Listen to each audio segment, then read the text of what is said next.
Justin? Yeah, great. Thanks so much, Jeff. Justin Farrell here. Thanks so much for your talk. I want to pick up on this issue of ideology, political ideology, and the concepts of liberty, self-reliance, and this radical form of individualism. I teach at Yale, but I'm from Wyoming, and we have some of the lowest vaccination rates in the country. And people oppose any sort of mandate, whatever it would be, right? Not just vaccines. So how, in your view, does this ideology of individualism intersect with the first two dimensions of education, or deficiencies in education and religion? So how do those intersect with that ideology? Yeah, thanks a lot. There is a fantastic book, which I think is one of the finest books about American history, by David Hackett Fisher, called Albion's Seed, which argues that America was settled by four distinct British cultures. In the Northeast, especially in New England, by the Puritan culture, in the Tidewater region of Virginia, by the high Anglican class-based culture, in Pennsylvania by Quaker culture, and in the Appalachian region and the South by the Highlands culture of the Highlands of Northern England and Southern Scotland. And Fisher argues that this leads to four completely different conceptions of freedom. And I think it's a very compelling analysis. He says that the concept of freedom in New England was ordered liberty. So the idea of the common good, it's freedom within a community setting. Whereas he argues that the Scotch-Irish settlements that are the lowest vaccine states in the country basically had a view of freedom as radical individualism and opposition to government of any kind. And I think that that's the kind of libertarianism that we see not in New England's idea of freedom and liberty, but in especially today, what is the Republican Party strongholds in the South.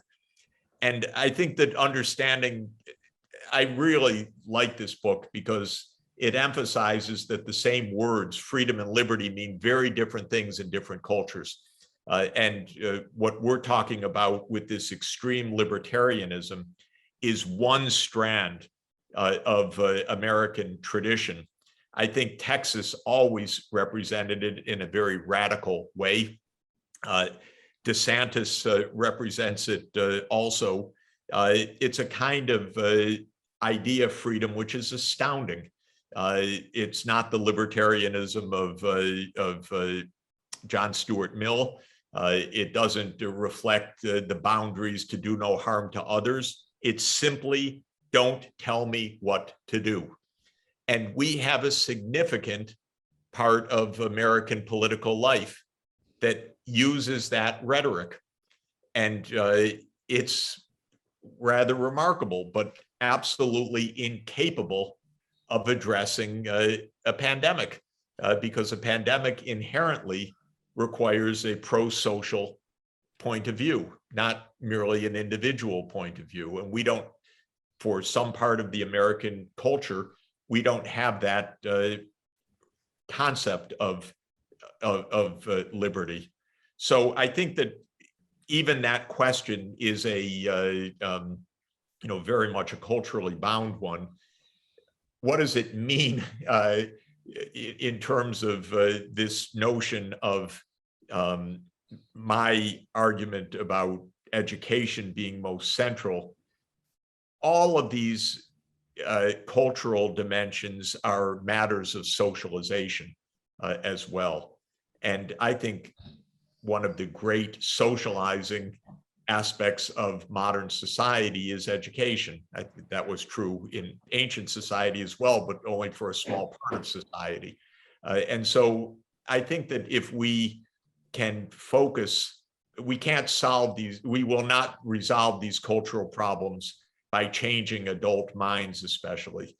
But I think we can help to solve them by the solvent of education for the coming generation, and helping to teach measures of responsibility, understanding of the need for addressing the common good, the need for pro-sociality.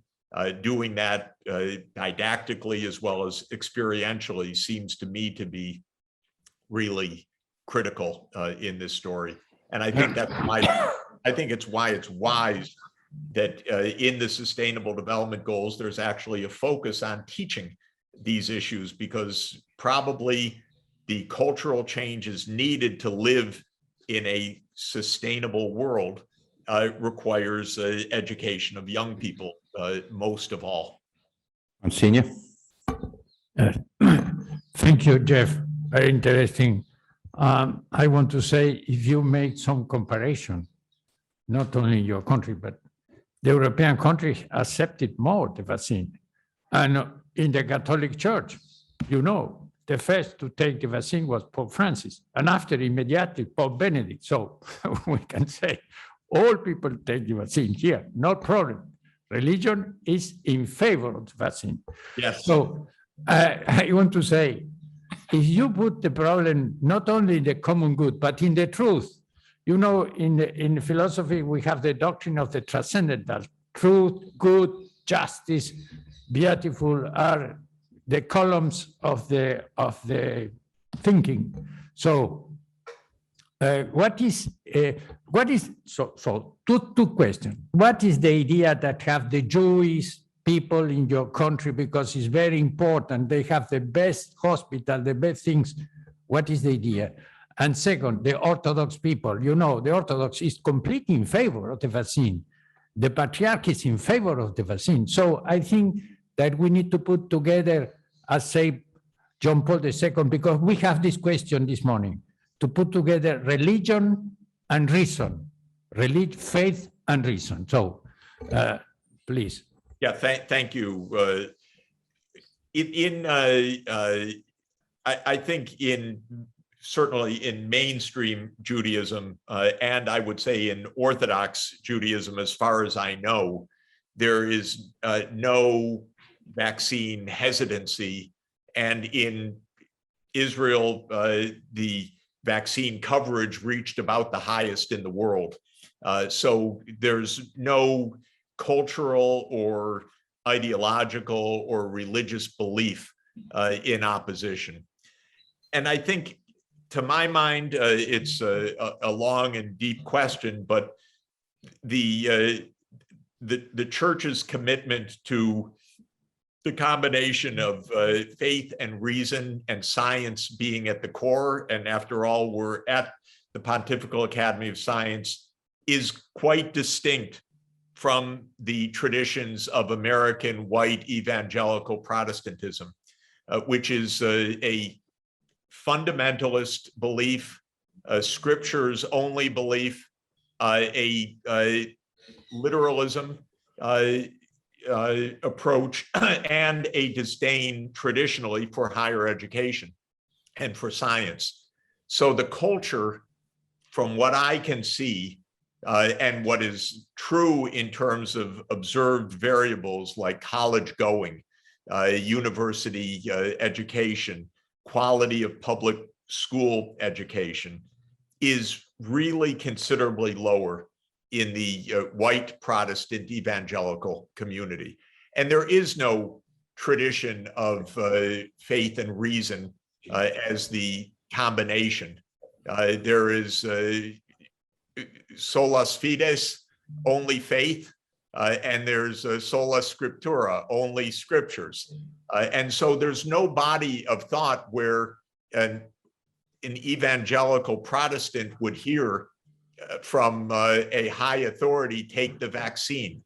The tradition would be no, we don't need that. or there would be no authority, or there would be no place to go to ask, actually. You might ask the minister, but the minister could give any kind of answer. And so I think that this is really a particular feature of this particular religion, which is very much an American religion, though it has its roots, of course, in Britain. But it's an American backcountry religion, a religion of revivals and enthusiasm, not of science and education. So we have 4 people who have identified here. I don't know if we have time for all of them, but in this order: Jane, Anna Marta, Stefano, and Marcelo. Jane? Jeffrey, thanks so much. I'm just Brief question, please. Brief question. a really quick question. I'm just wondering, this was obviously state level data. Do you have any idea, have you seen any data, if you were to run a multi-level one, if you had the individual, if a white evangelical Protestant were well educated, which variable is going to matter at the individual level? Thanks. I haven't seen, there are a couple of data sets about vaccine attitudes that are several months old, and they're worth studying, and I have not looked at them carefully. So we need that kind of, we really need that kind of individual attitudes data set. They may exist from Pew or someone else, but I've not yet looked at those. Anna Marta? Please. Thank you, Jeffrey, for your presentation. My question is a very short one. I could imagine that given the cultural background, some people oppose liberty to social, to the common good, and perhaps they oppose mandatory, any kind of mandatory measure. But on the other hand, everybody is or should be responsible for her neighbor. So if you ask a young person, if you don't vaccinate, you put your grandfather at risk. That kind of language is more understandable than perhaps abstract reference to mandatory orders or something. Yeah, so this is obviously the attempt at messaging, and to some extent it works.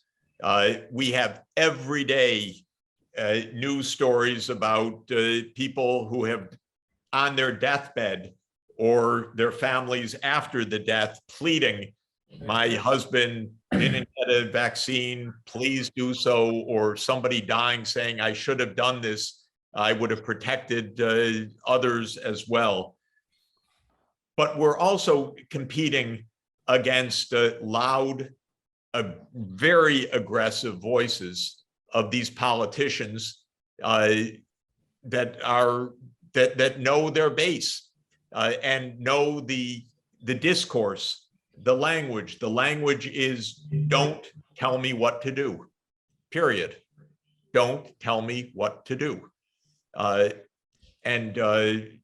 That is the discourse of several of the Republican governors who now have their hospitals filled with patients with Delta and have been overwhelmed. So it's really distinctive, but the educational process moves more slowly than the virus.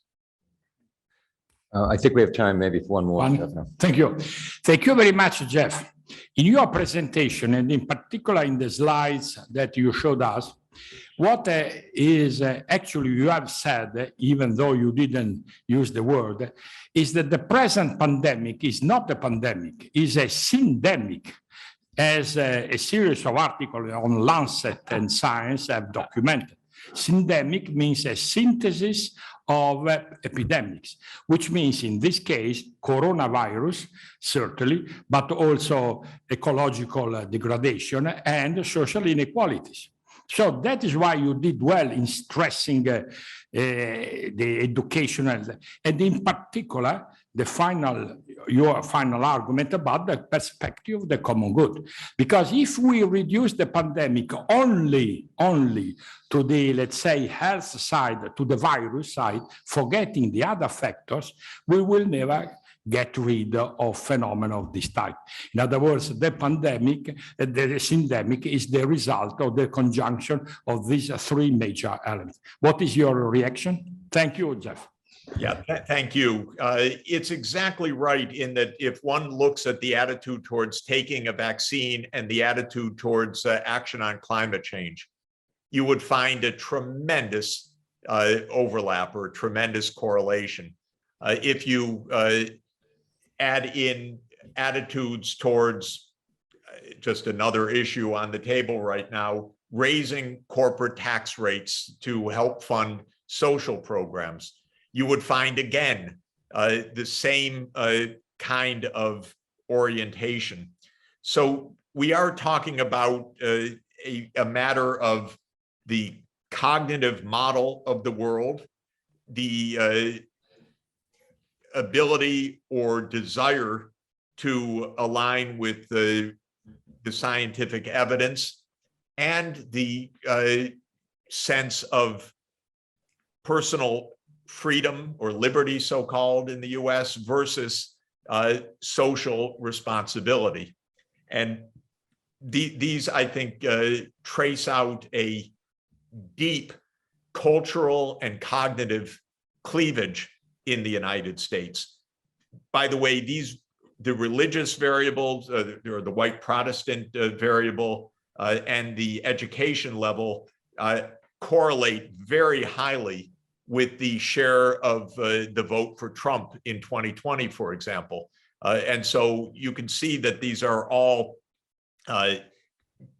interconnected, and why it's not wrong to say that America is in a culture war, because it's really different, I would say, different views of the world that are being reflected in these different parts of the country, and they manifest whether in vaccines or in attitudes towards sustainable development or in voting behavior and so on.